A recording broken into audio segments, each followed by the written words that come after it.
Hello and welcome. My name is Biagio Mazza, Pastoral Associate of St. Sabina Parish in Belton, Missouri, and I'm here to welcome you to another Do You Know series question. We continue our series on the evolution of Christianity from Judaism, and today's Do You Know question is, do you know how early Christianity began to arrange and organize itself?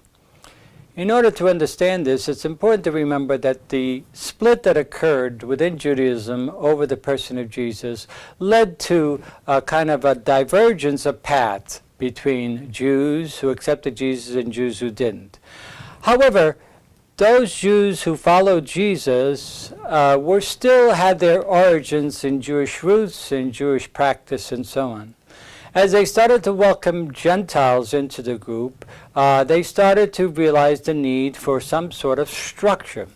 It's very clear from their perspective, and we all know this pretty much, that Jesus left no blueprints, no plans as to how to structure or what to do. All he did is he modeled what it meant to be a person in relationship to God, and his disciples wanted to carry that on, carrying essentially on his mission and ministry. And so, because there was no structure, they had to figure out a way in which to organize and structure themselves to continue Jesus' mission and ministry of Jesus.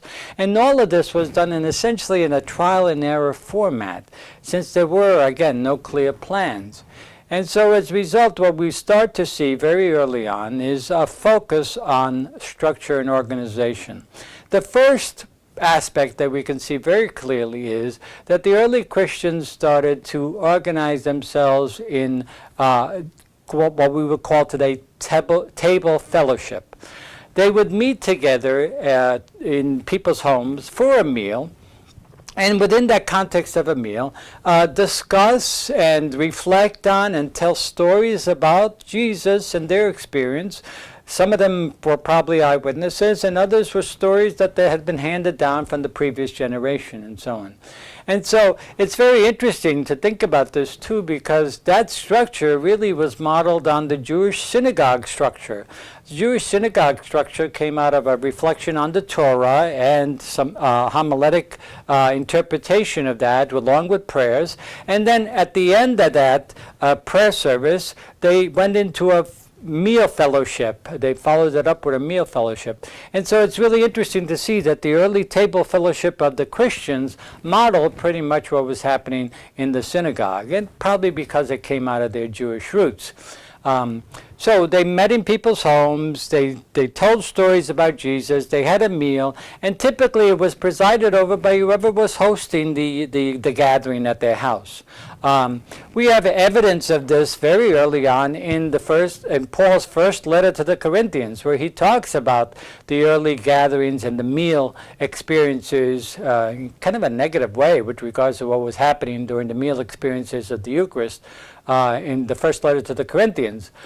We also have some very early accounts of those early gatherings and table fellowship. What would be the early documentation on the Mass as we know it today? In documents like the DYK, or from writings of a man called Justin Martyr, who wrote roughly in about the year 165 or so. And we also have the writings of the Apostolic Constitutions, which were about the early 200s.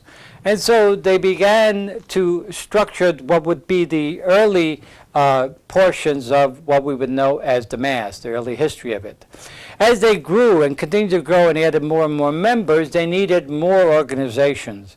And the organizations that the community started to decide that we need someone who will be an overseer to the community that will take care of the organizational structure and lead it in its services, in its prayer services and gatherings of table fellowship.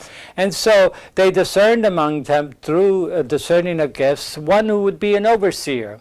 And in Greek at the time, which was the international language, the overseer was known as the episkopos, from which we will ultimately get the word for bishop or episcopal. And as the community grew, the overseer or the episcopos needed help in administering the community, and so he called for help from the community, from a group of people that he would call the servants, those who were put their gifts at the service of the community. And in Greek, the term, again, was diakonos. These are servants to the community. And so this group of people started to gather to assist the overseer in the administration of the community and helping it in its structure.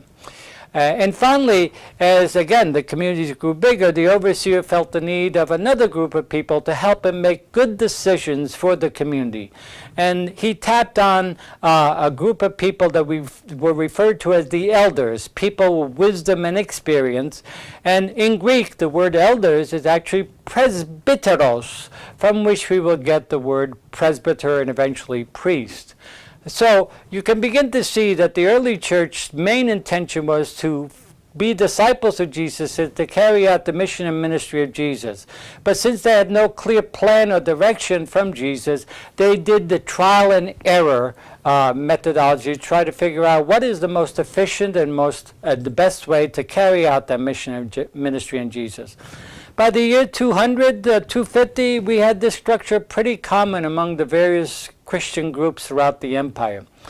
Now, Jesus did not start this whole structure, but many of the Christians at the time rooted it in Jesus and were convinced that the Spirit had been guiding them all along to develop this structure, and it's the structure that we still have to this very day.